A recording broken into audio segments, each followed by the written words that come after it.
Here's the Chesapeake Bay. There's been more water quality research down in the Chesapeake Bay than any other place in the world. This is where Congress floats their boats, so to speak. Literally. And so you got to have good water. And what we found is, it's not point sources, it's not wastewater treatment plants today.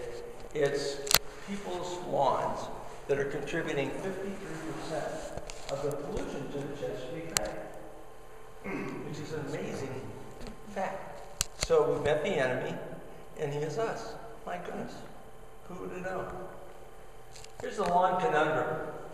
$40 billion a year is spent on fertilizers and pesticides and seed and what have you. It's a big number. In fact, that's larger than the amount of foreign aid we gave in 2006. Okay?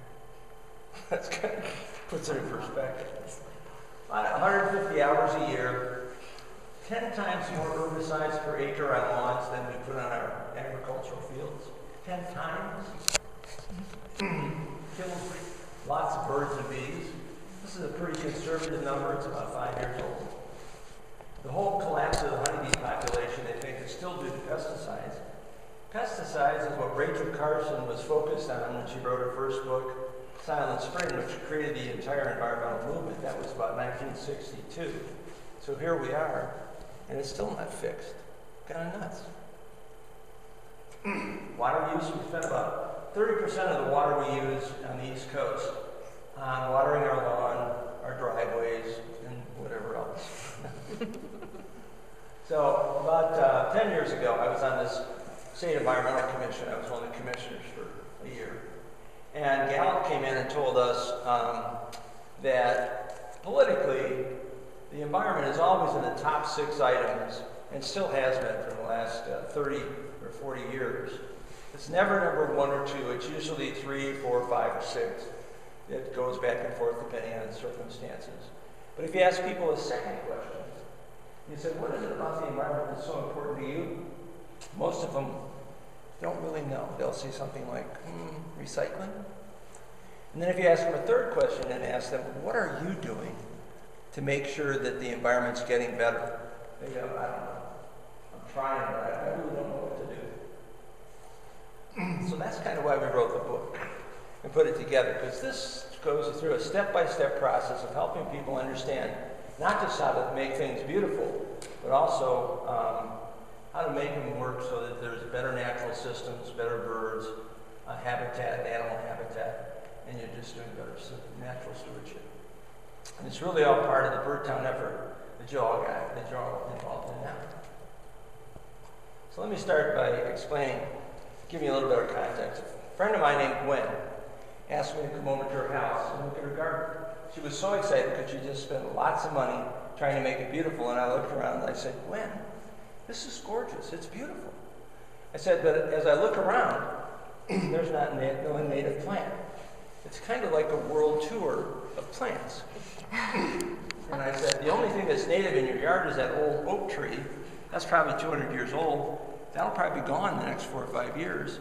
So your environmental legacy then would be that you've just destroyed a half an acre of habitat. How do you feel about it? She's a good friend. But she took it to heart. So the point is that when you use non-native plants in your landscaping, you're actually destroying habitat, and you're actually destroying natural processes. You're destroying the migration pattern for birds, or you're part of that destruction. Because native plants have 29 times the biological diversity of non-native plants. What that really just means is, if you plant an oak tree, or any native tree or shrub, or herb, perennial plant, that they support the natural insects and the natural bacteria and so on, the natural berries that birds eat. And it has the right chemical composition, and it has the right micronutrients. So like, for example, if a bird is migrating and he eats a Russian olive, he kind of thinks that he's eating, say, a winter berry. So he jumps up in the air and he flies to try and make it in his part of migration. But he doesn't have the carbohydrate mix and the nutrient mix to go as far as he needs to. They fly about 200 miles in a day, for example. So then he has to land, and that changes the migration pattern. It changes the whole balance of nature. It's kind of like putting very low octane fuel in your car and then trying to go cross country. I think if that makes sense. It doesn't. So we've got to find a way to try and create better native plant habitats for birds if we want to maintain our natural cycles. So the book is about these basic principles. It talks about the idea, know your place. Which way is south? Are you on the top of the hill or the bottom of the hill? Where does the water drain to? Those types of things. Balancing natural cycles, carbon, water, nutrients, chemicals, and bird habitat. You want to go native, use native plants wherever you can. You don't have to be 100% native, but maybe 50 to 60%, and that's not that hard to do. Barbara's yard is a great example, right, Barbara? Mm-hmm. Or it will be. Will be. We want people to live healthy, spend time outside. Let nature help you reduce your blood pressure and enjoy life and experience nature, because we're continually finding all this evidence that contact with nature is a healthy thing for everybody. Become the inspiration you seek. Make sure it's beautiful. Inspire your neighbors. Make stewardship part of a family value and a community value, like you're doing right now in Birdtown. And enjoy and celebrate your rewards. Have fun. So it's about bounty, more birds. It's about beauty, making it lovely. It doesn't have to look like a weedy field, although meadows are beautiful too. It's about natural system cycles. If you do it right, you reduce flooding, you reduce impact on stormwater, you can reduce your impacts or you increase water supply, more infiltration, better stream flow, better aquatic habitats, and so on. You can save money doing it. It's very practical. And it maintains that sense of place, that quality that makes you love where you live. So beauty is just about the birds and the plants and putting them together in such ways that you really begin to experience nature in its best format. Natural cycles, it's a whole bunch of things. All these different things are natural cycles that if you put in native plants, you're going to be able to say or think or feel that you're a good steward because you're doing the right things that make the environment work for you. And that not only increases your quality of life, and also decreases your cost of living. Balancing natural cycles, it's about habitat and making sure that you have the right types of plants and so on so birds want to be here. About water, and that's both water supply and water quality in streams. Carbon, it's about carbon sequestration and air pollution. Greenhouse gas reduction. Nutrients, making sure they don't get into the water. And pesticides, and making sure that they're not in contact with your pets and your kids and yourself. And it's about we all have a footprint. Some of us have a bigger or deeper footprint than others, and so it's just really trying to say, how can we relieve that footprint and try to make it a better place? It's not really a big change, it's only different. It doesn't really cost money. It's merely thinking about the things you're doing in a little different way. So let me ask you a few questions.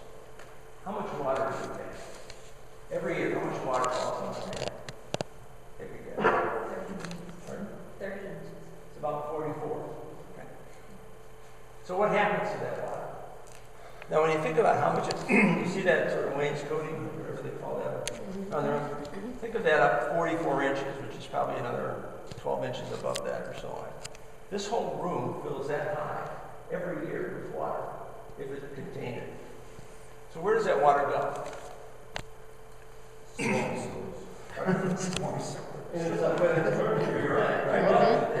They build more roads and exist more schools. Yeah. Rivers and oceans. It goes lots of places. But about 56%, if this was woods, if this was the native woodlands, for the last 10,000 years, this was all woods. When William Penn came here, it's called Penn's Woods for a reason. It was all woods. They said that a squirrel could jump in a tree in Philadelphia and run all the way to Pittsburgh without ever having to touch the ground. That's how dense the woods were. Okay? It was a lot of woods. In that woods, 56% goes to back to the clouds, evapotranspiration they call it. About 22% feeds the base flow in streams. So it keeps our streams running, and it runs at the perfect temperature for aquatic resources, about 55 to 60 degrees all the time. That's what groundwater flow, that's the temperature of groundwater. And then about another 22% goes to deep recharge, which recharges our aquifers. So all the water that falls in the woods is contained and infiltrated in the woods. Doesn't run to our streams, doesn't create peak flows for storm water. It stays right there. So if we leave it all in woods, all those flooding problems and so on go away. Doesn't happen. On the other hand, if we build roads and parking lots and so on in excess and don't think about how we're managing the drainage, then all of a sudden we get flooding, excuse me, stormwater, and we lose deep water recharge. And if you're on a well and we're not infiltrating this maximum amount of water that we need, when we have major droughts, you got issues. So it's affecting your life. So being water neutral, which is a way of reducing your footprint, is saying, let's look at all the things that use water in your house, how much we use in our daily life, which is about 100 gallons a day, how much runs off, and so on, how much we use outside. And we're trying to think about, okay, what are the conservation measures we can do to reduce our water use and also infiltrate all that we can on site? And if you do that, then you're water neutral. Okay, so if all the things you're using today, you can also argue that somehow an equivalent amount of water is being recharged on site, now you're water neutral. Same thing with everything else. So that's the concept of neutral. So energy, for example, how many tons of carbon do you generate every year in the average house? How many tons is that? Would I shock you if I said 26 tons? That's a lot. But that's how much we use in all these different activities in the average home. And if we design with a native approach, we can significantly reduce our heating and cooling costs by 15 to 25%, depending on the situation, by just planting trees and shading your home appropriately. And then we can also reduce a significant amount, over 20%, in just by watching what we do in our house, changing light bulbs, putting on insulation on water heaters and so on, Energy Star appliances. So you can have a big impact. In fact, it can be $600 to $1,000 in the average family by just doing good stewardship. How about your lawns? Now we know we spend a lot of money on lawns. So we're trying really though to reduce the size of our lawns, because our lawns, if you treat them with chemicals, become just like parking lots. And so when you throw some nitrogen on your lawn or some phosphorus on your lawn and it rains, because it's so soluble, it almost all goes right to the storm sewer or to the stream. So you might as well just take that bag and just go over your stream and dump it in, because that's what's happening. If, on the other hand, you reduce the amount and you apply it usually in the fall in about 1/5 the dose that's recommended by your standard fertilizer bag, you'll have just as green a lawn, and you'll have much less water pollution. You also want to grow your lawn a little higher. Excuse me. Well, they test in your lawn, and they test in your carpet, because those chemicals are oilish. And because they have that kind of viscosity or whatever, they attach to your shoes when you walk in your house, unless you have more of a Japanese kind of a leave your shoes at the door approach to life. They're going to be on your floor, and they're picked up because they're oil-like on your skin osmotically, and they come through your skin and affect you. And many of them are cumulative. So once you got it, it's going to be there for a long time. Finally, it's this concept of sense of place. And that is, where you live, the place you call home. Those things that you experienced as a child that you'll always remember and always bring you back. And that quality of life that you always enjoy and want to emulate in your current lifestyle or what have you. So this gets back to that survey about why do people love where they live. And it's that concept of a welcoming atmosphere, places to gather and do things, and green aesthetic surroundings. And like I said, this has a huge impact on not only people's perception of quality of life and how they define it, but it also has a sort of economic development perspective as well. And they're doing a lot more research currently on that aspect. So show me the money. How do you save money if you go with natives? You save it with energy, with water, and with lawn care. Now, some people take care of the lawn themselves, some people do different levels, but if you looked at the average person's use of lawns and savings, so these come off of websites that deal with these issues. Energy, families should be able to save around $600, water about $180 a year. Excuse me, and lawns about $350 a year just by good water conservation, energy conservation, and the smart use of chemicals in the way you do your lawn. So this is an example of a house that's actually applying some pretty good principles. They've got trees, good canopy cover, they've got a lot of native plants, they have very little, they've reduced their lawn to like 15 to 20%. And so whether you think that's beautiful or not is obviously in your own mind. They then become almost the definition of the Joneses because they've got great curb appeal, it is attractive, and you actually save money doing this, and so everybody wonders what you're doing is so cool. And if you can have a place that kids like to play and you know that it's healthy, it's tough to put a number on that. It's basically priceless. So what we're really trying to do when we're designing a native is create seamless connections between your home and its surroundings so you can take advantage of the inspiration and the positive healing power that nature brings us. So I'm going to walk you now through some of the steps on how you go about approaching designing the natives. Now, in Lower Frederick Township, we've already gone through our first training. We did that last year. And I think we had about 10 people. And then we did 2 different properties. We actually went out there and applied these steps. One was Barbara's property, and then one was Bob's property. And then, so we have plans, and there's an example of those plans over here, and also the book if you're interested in purchasing it. We can do that there too. So these are the steps. In the book, and the page number relates to the book. If you want, I'll just send this one out. But it has all these different things. So one of the things we want to do is establish your goals. We just finished a plan in Lancaster County. Person's name was Heather, and so we entitled the plan, It's All About Heather. So it's really all about what you care about. What kinds of things do you want to do? What the use of the yard? Do you like to have cut flowers? Do you like to have butterflies and bees? Do you want to make sure that you have water neutral, carbon neutral, or what percentage of that do you really care about? And so how do you begin to select all the different things you can do? Because it can be overwhelming and people don't know where to start. So this is where you start.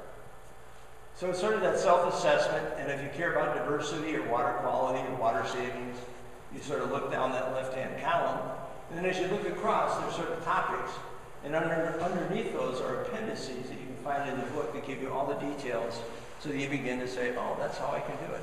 So you can go to the level that you want. You can sort of just touch on some of these things, or you can actually get very detailed, depending on the nature of what you want to do. So you pick the things that you're already doing, and then start deciding what's the next thing you want to do. But you can apply that through this process. So there's 15 steps. You can look through those. And you see that some of them deal with getting organized and developing a plan. Some of them are very directly related to specific topics. And then some are related to design and color and making it beautiful. So all different types of things come into play. So let's get started. So getting the lay of the land. So the first thing we want to do is to understand where am I? And so there's some really important features. What direction is south? Because that's where you get the most sun. Living up here, you know that there's a lot of difference between living on the south slope, where you get full sun all day, or the north slope, where the sun doesn't shine very often. And the north slope was obviously almost behind a week or two in the development of the spring and summer as it goes. And then where are you on the slope? Because that affects a number of different things. If you're at the very top of the slope, then it's going to be dry a lot because the groundwater doesn't come that high. On the other hand, if you're at the bottom of the slope, you're going to have basically interflow that's going to come into your property. Even though it's not raining, you'll find that you'll get seeps and moist soil. And if you're in the floodplain, particularly in the lower floodplains on a steep slope, the water actually comes up. So once in a while you wonder what's going on, but actually there's so much pressure from the way the water is pushing down on the type of rock that it's in, you can actually have water coming up to the surface, not just flying down across the surface. So where you lie on that surface begins to help understand what are the best plants to plant there and how to select them. And then also how to engineer your property a little bit for runoff and those types of things. And there's a whole list of different types of things you might look at. For example, power lines, where do they come through? What are the really wet areas? What direction does the wind come from? What are the different sight lines where I can see different things? The next step is called windows to your yard. So you look at your house and you decide, okay, which of the different seasons you'll see different things on different windows. This is what this is trying to show you. So you figure, okay, I've got my house and I've got all these different windows. Some of them are actually very influential in the way that I go through my day. For example, I have a house where I have a nice box bay window that looks right out onto my side yard. So I have a bird feeder and I have some shrubs there, and the birds and butterflies are out there all the time. So if ever I want to just sort of take a break and look out the window, life is good. So those actually become important design areas. And so you sort of set those aside and realize those are opportunities that you may want to take advantage of depending on the window and so on. When you think about it that way, you can have a design activity right next to your house. So maybe there's that, maple leaf viburnum with birds and so on eating the berries right in front of you. Sort of a mid-range, where you have sort of a cluster of plants and a tree and so on. Or maybe further out where you can actually see the beautiful canopy of a tree or a bush or something that also adds to your view and aesthetics. You want to set goals. You have a whole list of different things you might want to consider, and then you could go into more detail. But you might also want to prioritize those and say which ones are really important. I give those a 10, and things that may not be as important for this particular part of what I want to do. Then you create a bubble map, and that's just where your uses of your yard. And what do you want to do? What do you like? What do your kids like to do? So you sort of create just zones and say, all right, I want to have a vegetable garden. Well, that should be the sunniest place in your property, so that you always make sure you get the sun so your tomatoes grow right, and so on, and you don't have a tree in front of it that shades out your garden. You may want to have great curb appeal and a lot of flowers in your front yard. You also may want to have a certain area of grass so you can play badminton, croquet, catch, chip golf balls, whatever you like to do. You might want to have a water feature like a pond. And then you also may just want to have this quiet area where you can go and read a book or sit in a hammock. And then you also may want to have a rain garden so that all the runoff on the roof and on your driveway can be drained right to the rain garden and captured. So you almost get zero runoff. And if everybody in this community got zero runoff, you wouldn't pay taxes for stormwater management as much. You could reduce your, and in fact, engineers, I used to be a senior vice president with a large engineering firm, so I've dealt with a lot of this stuff. Engineers can use these kind of numbers in their NPDES and MS4 permits, showing that the community has actually taken action to do these kinds of things. So it's value from sort of a value from helping to save tax dollars if you can get people to do it. And then you want to create on a bubble map really how to get circulation to link all these things together. Those areas are probably where you plant grass. And everything else then becomes more of a bed or a garden or some type of activity that's non-grass related. So your grass area where you want to keep it for badminton, and then that circulation pattern, that's really the concept of how you use grass. And the path is probably twice the width of a normal lawn, right? So you sweep one up and one back and you're done. So you're done in 15 minutes or whatever. Society of Climate is trying to say, okay, farmers for the last 300 or 400 years in Europe and in America have used trees to help cool their house in the summer and make sure their homes are warm in the winter. Right, Bob? Yes, Been indeed. studying this for a while. Yes, sir. So, designing with climate says just apply that same principle to your own backyard design. Up until about the 1930s, almost every house tried to do this, but since then, we've sort of stepped away from it. Here's the basic idea. In the summer, put a tree in front of your house so that from the south side, it blocks the sun and shades your house. And if you do that on your air conditioning bill, you can save 15 to 20% of your air conditioning. It's real simple. This is not like rocket science. Everybody has known this for 20 or 30, actually 300 years, but they've quantified it in the last 15 or 20 years, time and time again.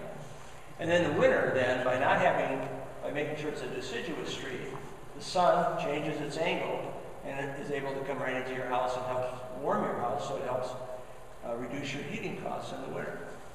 It's just that simple. So now there's also an aspect in terms of wind.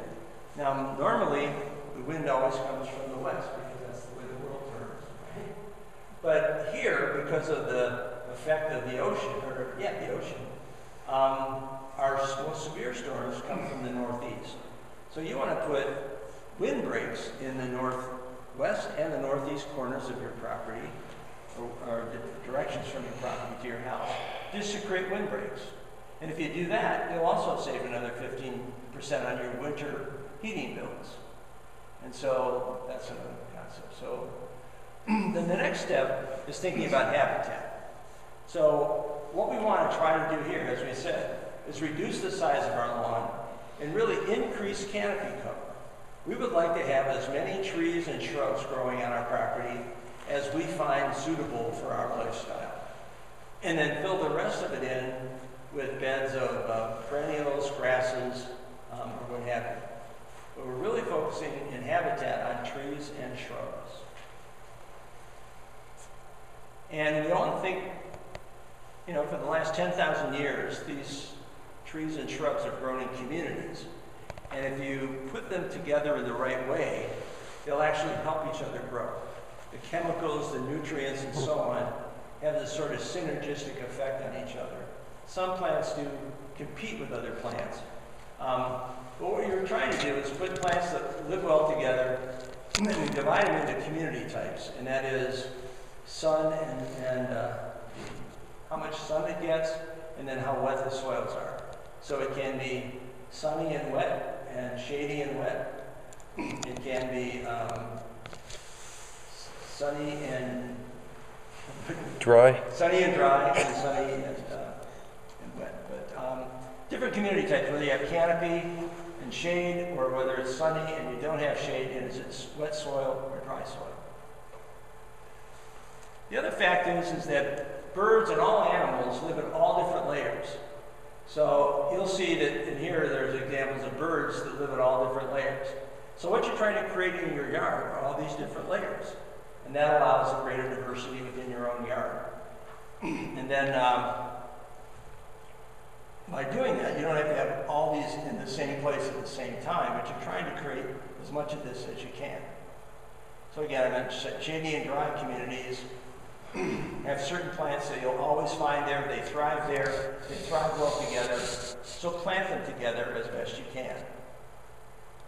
So you can have even these islands, as you create little islands in the middle of your lawn, or however you want to do it. You can have all this different structure that comes together. And for each of these types of communities, there are plants that actually survive the best. So in the book, there's a table like this, or a chart like this, that shows what types of trees are best when you're in a shady and dry environment, what's the best understory shrub layer. So it helps you select the plants pretty quickly. Then Doug Tallamy, who's done a great job of talking about biological diversity, has also made a list of trees that have the greatest biodiversity. So if you're really trying to get as many, the most diverse yard as you can, he's telling you first plant oaks or black cherries or willows or birch. Those are the ones that have the most insects. Most birds eat insects when they're migrating, and then when they don't find insects, they'll eat berries and so on. Or you put in a water feature. This is the pond in my yard. 4 different types of lilies. And my son's dog jumps in my pond. And the son gets out of the car, runs right there. Boom, he's a chocolate lab. So I tell him not to come over.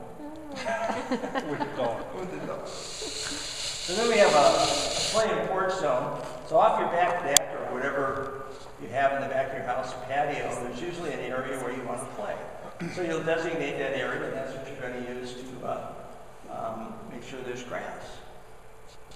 And there's all different types of things in the book that tell you the size of a croquet field or things like that. So if you want to make sure the dimensions allow you to do those things, you can size it, or you can just go with the flow, so to speak. The no runoff zone is taking the concept that what we want to do is drain every water flows downhill. Somebody taught us that, I think Galileo or somebody, right? Gravity flow. So understand your yard from the standpoint of its topography. And that's just saying somewhere in your yard is a low spot.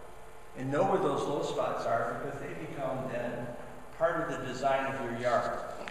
Because that's where you can actually begin to change your downspouts or just change actually the drainage ways of your yard by finding the low spot and draining things to that. That's then where you can start to plant water-loving plants. Another way to sort of slow the runoff on your yard, because a lot of the yards here have slopes. If you just put a small bermette, not a big berm, just a little berm, maybe 2 or 3 inches tall, and on a slope you might put in 2 or 3 of these berms, so that that first flush of water, when we get 44 inches, it doesn't all come at once. And when you get those big torrential storms, they're going to come, and this may only trap the first couple inches. But most of the storms are only a few inches. And if you put little berms in your yard where you are going to have grass, or on a slope, or if you still want to have grass, that'll trap those first few inches, and you get almost no runoff going off your yard. And the grass grows, so you don't even see the bermettes, so to speak. And so doing that is a very simple thing to do. You just pile up a little bit of dirt, and it just acts as a little dam and holds back that first flush of water. It perks pretty quickly, and it has a tremendously beneficial effect. Grow your lawn about 2 to 3 inches tall, and you don't have weeds, and you'll actually slow the flow of water. Or you can create a rain garden. Now, you can engineer a rain garden with a French drain and get all sorts of fancy things, but for the most part, if you just plant the right water-loving plants, and there's a whole list of them, and if you also try to put in a few sort of small trees or big trees that are very water tolerant, they'll do a terrific job. And if it's though, there are certain slopes where it's concave and all the water comes to one spot and so on, where during a big storm it really does impound a lot of water, then you may need to go to some more detailed draining systems. But most yards, you can do it with plants. Here's some examples that I don't particularly like, but they're commonly used about water gardens. I think these are in Minnesota. They're in a normal suburban kind of environment. But you can integrate these in all different ways. They don't have to look like this.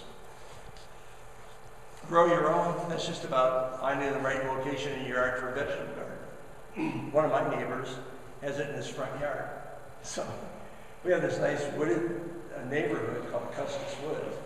You drive down the street, Bob's got his driveway and his garden right next to it, because that's what gets the most sun, because we have so many trees. He had to find that one spot. And so now everybody in the neighborhood wants to know this and come by what's growing today. And he loves it. So it's kind of a community kind of garden.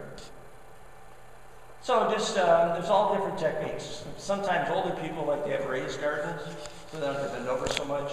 Kids now in school are being taught to use what they call pizza gardens, which is basically an herb garden. And in each of the different slices of the pizza, they grow a different type of herb. So you can play with this a little bit and kind of make it fun for the family. Curb appeal, everybody know what curb appeal is? It's how your property looks to a prospective buyer.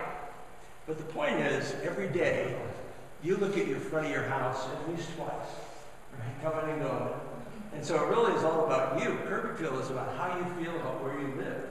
And so making it beautiful and making it change with the seasons and so on and so forth is about how it affects your perspective of the world every day. So what you're trying to do is create great curb appeal not for future buyers, but for yourself. There's all sorts of different things you can do, from the way you fix your front door, and there's all different ways to apply it, from putting in arbors or little islands in the front of your house, or using trees to sort of create that sort of mystic kind of feeling from the road, or splashes of color right in front of your house. But doing that intentionally with native plants is also easy. So native plants don't have to be this concept of wild-looking fields. It can be anything you want it to be, and they can be very beautiful, and they can have a huge impact on your property value. For example, where you have sort of, and drive up and down your street and count how many houses you think have great curb appeal in your neighborhood. And I'll bet you'd be surprised how few there are. So if you become the house with the great curb appeal, you just change the market position of your house dramatically. And every realtor will tell you this. There's tons of research on this. The spans of numbers can be quite different, so if you pick up one article or another. But generally speaking, if you take a house where there's not much curb appeal in your neighborhood, and you create curb appeal, you'll increase your property value, particularly if you do it with trees and shrubs, by 7 to 20%. That's an amazing number. The other thing that like Money Magazine and some of these HGTV shows have shown is that in terms of return on investment, most of the time people say, well, I want to really increase the value of my house, I'll fix my kitchen or my bathrooms. But you really only get a small return. I mean, if you spend $100, you fix your kitchen, you only get $85 back. If you sell your house, fix a bathroom, you get $65. If you plant a tree, you'll get 100% more. So you spend $500 on a tree, the sale of your house is going to probably be worth $1,000. So again, it all depends on what you do and how it works, but you actually get a much higher return on your investment by investing in outside landscaping than anything else you do in your house. Obviously, it depends on your situation, but in general, that's true, and it's been documented by lots of people, not just me. And it increases the value of your house.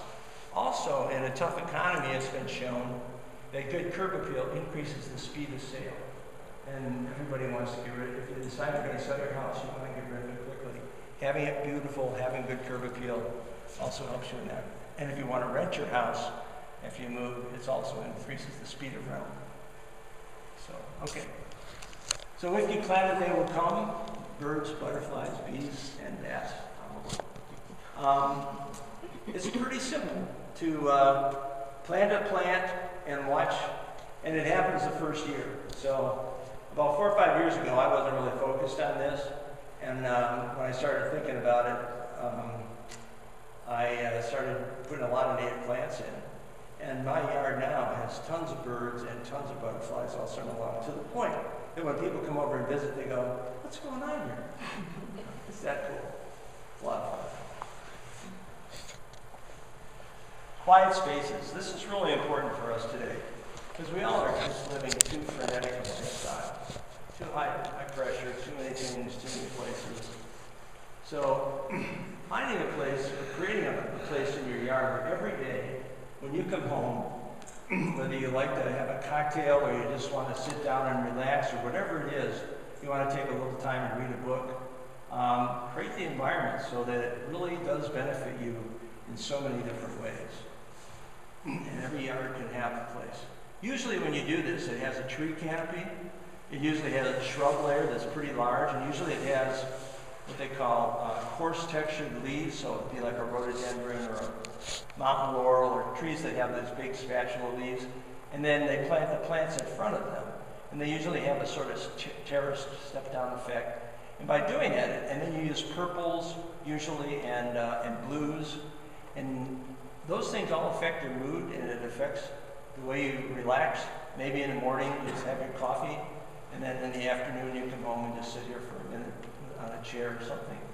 But do that for yourself. What I do is I have this big blue exercise ball, and then because I've always been tall, my posture sometimes leans forward. I put the ball in the middle of the yard when I get up in the morning.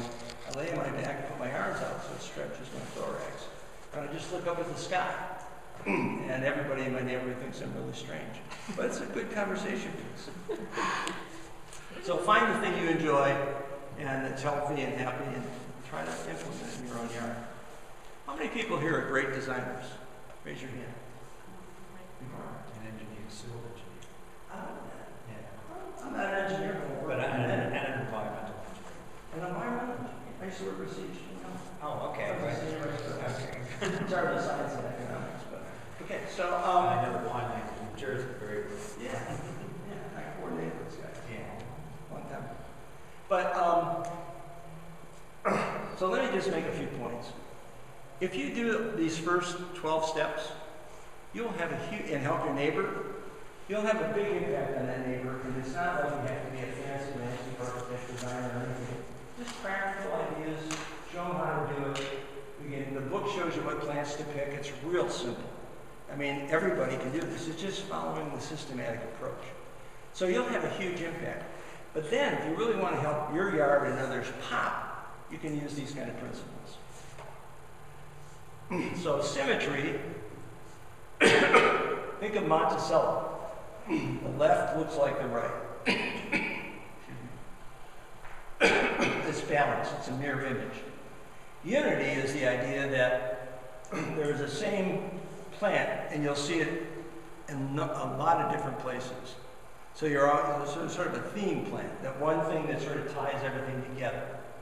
Line is a concept where, say for example, you wanted to show off a plant, like what I do in my yard right now is I have yellow daffodils. Now those aren't native.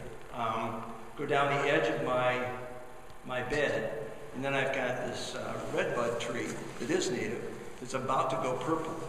So the yellow line draws your attention to this purple tree, and it's great. Everybody goes, isn't that cool?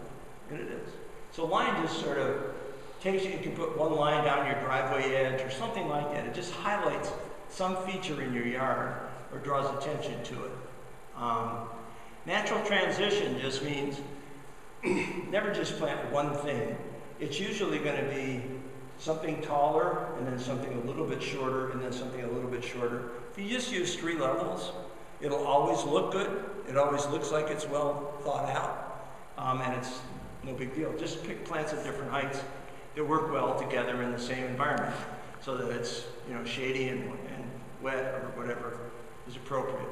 And then repetition, usually you use the concept, like I also am a landscape painter, I like to do painting, and compositions usually deal with triangles, or you can use pentagons, 3 or 5. If you plant everything in clusters, not just single, you can use singles, but usually you plant in clusters of 3 or 5, it's going to look like it's designed, because it'll just look like you sort of, and then, so how many people think that they can apply these principles to their own backyard pretty simply, if you just thought about it?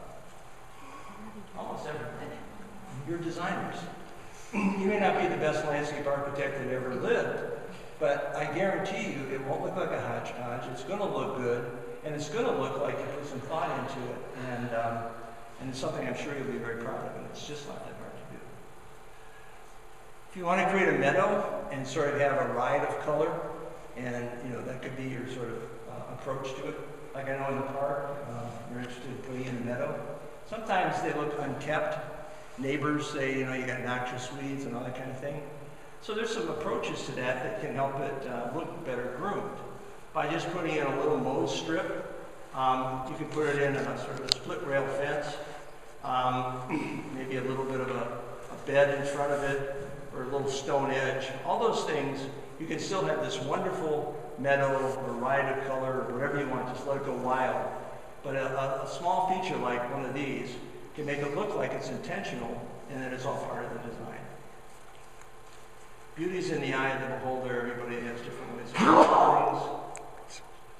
doing things. And again, here's sort of different approaches. You can have sort of just let it go wild, or they can be very formal, like some of the pictures before. Seasonal color. You can change the dimension of your yard by the use of color from the first day of spring to the last day of fall and into winter. Native plants, there's a website associated with the book and with Birdtown where you can say what kind of soil conditions, shade, the height and the color and so on, and you'll be able to find a plant, find the size, the height, and so on. And there are many, many beautiful plants. My favorite is the cardinal flower in the fall, bee balm sort of in the late summer. I like phlox a lot, and butterfly weed is one of the orangest plants that there is in nature, and it's really spectacular. It throws off all these seeds, so it's real easy to repropagate. So you can have blue in the spring, in the early summer, in the fall, in the summer, I'm sorry, and in the fall in your yard by just selecting different plants and putting them in different locations. You can enhance it with a little bit of texture from switchgrass or mountain laurel, which is kind of texture. Or in the winter from the bark of a river birch tree or something like that. It has that feature in the snow. Red oozer dogwood has these great, beautiful red stems. Winterberry has these great red berries. Indian grass pops up and through the snow and has this fun texture. And then, is there the book right here? Yeah. So in the book, just to show, like a lot of people are sort of intimidated by the idea of color, picking colors for different seasons, kind of think of it like this. If you were going to create a centerpiece for your Thanksgiving table, you might have certain colors that you like. So that's kind of your color palette. And then in the back of the book, there's this little chart, and it shows the months, and it shows all the different plants, and then it shows the colors that those plants provide during different months and the length of time that they are typically available. So you can add a glance, begin to say, gee, I like a little yellow in the summer. This will show you exactly where to look, and you can begin to see how to do that. So this is a cool chart, I think. Yeah, I think it's a cool chart. So anyway, it's not that hard to find the plants. It's not that hard to figure this out. And again, now all of a sudden you're a real designer, and you're creating this, you're changing the dimensions by putting different plants in certain locations. Your yard changes completely from one season to the next, and that's not that hard to do. Now, some people are talking too about deer and deer management and how that works. I just learned a cool trick. So deer never walk in things that they can't see their feet. So if along the borders of your property you plant certain types of ferns, those ferns create rhizomes, so in about a year or two, they're going to have pretty good areas of fern. And the deer, they might jump over it, so maybe you plant it wide enough so they're not going to try to jump. But they're not going to walk through that and get in your yard. So that's as good as putting up a fence. If you have a really nice, wide area. And there are certain, like the ostrich fern, grows in the sunnier kind of place. And it's a little bit crazy. I mean, it really grows fast. So you want to find ways sometimes to contain how those ferns grow, or just manage them a little bit so that they don't grow where you don't want them. But you can fill in areas pretty quickly, and it's evidently a very effective technique. I've never tried it myself, but the people that were explaining it, I thought had a pretty good handle on it. So the last step then is sometimes the one that is most intimidating to people, and that is managing your asset. So we did this plan for heather. Let me just pass this around. Just finished this about a month ago. And so Heather had a pretty good hand. She's sort of an organic kind of a person. Wants to have cutting flowers and wants to have low maintenance, but a lot of great stuff. And she owns about an acre. It's a lot like your property. Mm-hmm. And after going through this and changing her mind a couple times and figuring out exactly what she wanted, she figured and we're going to put in a little stone wall and a split rail fence, build an arbor. So there were some other sort of more expensive kind of things than just plants. We figured if she bought all the plants and didn't do any real managing of budgets by getting plants from other people or going to sales and things like that, she would spend probably $6,000. And she didn't want to do that in 1 year. So we said, okay, let's create a strategy. Now, the book and the website allows you to measure both quantitatively the number of pounds, but also the cost savings of all these conservation measures we've talked about. So if you can then quantify how much money you're saving in conservation, you can think, okay, that's how much I want to invest in my yard. And then I might say, okay, I can save maybe, let's say $700,000 to $800,000 a year. So my plan now is a 6-year plan, something like that. So you can begin to think any way you want. So then the next question is, so what do I do first? And so that's where you have to decide, do I want to plant the trees first and give them a chance to grow the longest, trees and shrubs? Do I want to do it 1 yard at a time? Maybe do the front yard first, the side yard second, the backyard third. Or maybe some combinations of those two things. I want to get those ferns planted along the border to stop the deer from coming in, so when I plant the trees, there's a lot of different things you can think about. But you want to set up some sort of an implementation plan that's based on a good budget, something that's reasonable, so you will do it, and it won't be too hard for you to do financially, but also something that makes sense. And so Heather is actually going to try and put some money into her yard. She's actually going to try to do the curb appeal in her front yard to get the plants, because she likes that idea. And then she's going to plant her trees first in her first year. She's going to do it over 3 years, so she's going to put $2,000. She figures she's going to save about $800 to $1,000 a year in the conservation and things that she's going to do. Depends on how well she does it. But that's the kind of plan she's got. So that's what this last step was all about, is figure out how you're going to save money, and then figure out how much that might be, create a budget. There is a little business planning tool on the website. So it has a cost estimator if you want to put in a 4-inch tree, a 3-inch tree, a shrub, or a perennial, and it gives you a cost for each of those. So every year, I think I've got one here. Yeah, it looks like this. So you can then begin to figure out how much you want to spend per year, and it actually calculates how much you're going to save from conservation, and then it shows you what your net benefit in terms of, are you under budget or above budget each year, which is your investment, or you just reduce. You can play what-if games with what you want to plant. So you can estimate how much it's going to cost, how much you're going to spend each year, and then you plan what you're going to do. So it all works out financially. So you will do it, because if you have unrealistic expectations, you get disappointed, you give up, what have you. So just allow this to play what-if games. So let's say, for example, you thought you were going to have a little money, but you didn't, so you just cut back and you just plan it further out. That's all. Or you make it longer. So you can then figure out your yard. And the point is, once you implement your yard and get this done, you'll save money for the rest of your life, for as long as you live in this house. So conservation pays, is the bottom line. Money grows on trees. Money doesn't really grow on trees, but if you plant trees, you can get money. Right?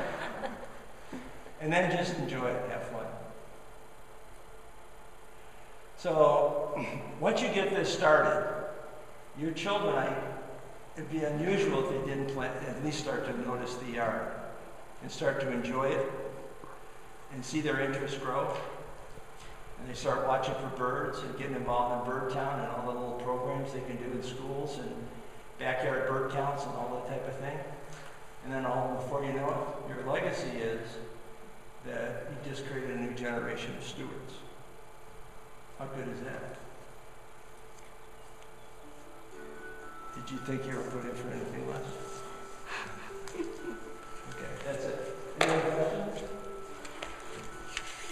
John, if I could use an example, since stormwater management is such a concern and focus now with the state, and perhaps the federal, state, county, and then the townships as they implement them. If I could use an example that I'm going through right now, which shows some of the ridiculousness of the legislation. We had to get approval for our property to put a stormwater management in. You know our property. Yeah.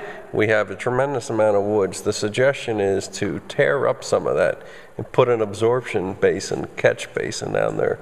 And one of the things I'm trying to do with our township engineer to get approval is to actually step back from these broad legislation initiatives and say, hey, look at this particular environment. It seems to be a crime that you would tear down trees and things along those lines. EPA also has a green initiative, and the green initiative will tell them to do just the opposite. So you do have to work with these guys, because you live also at the top of a hill, and you can capture a lot of that water, and the trees are the best infiltration mechanism. They're much better than a storm drainage.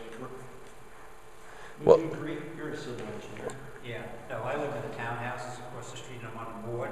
The first thing I'm telling my board is to reduce their fertilizer to 1/5 so we can save money. Yeah. Right. Save money and also stop doing that darn string. How do you get the engineering for that, though, to justify that, what you're doing can offset? Engineers are trained to follow the manuals. The manuals sometimes, the most recent manual, I don't think advocates that, so they may be looking at an older version of the stormwater manuals. The code may have been written for an older manual. I don't know. But those are the things you have to look into. But EPA wants you to grow trees and reduce the size of your lot. So that could be something I'd take up with our county EPA or... Your county, your township engineer is the one that's going to make that choice. Okay. So get involved with Birdtown. Well, thank you all for coming out. Thank you.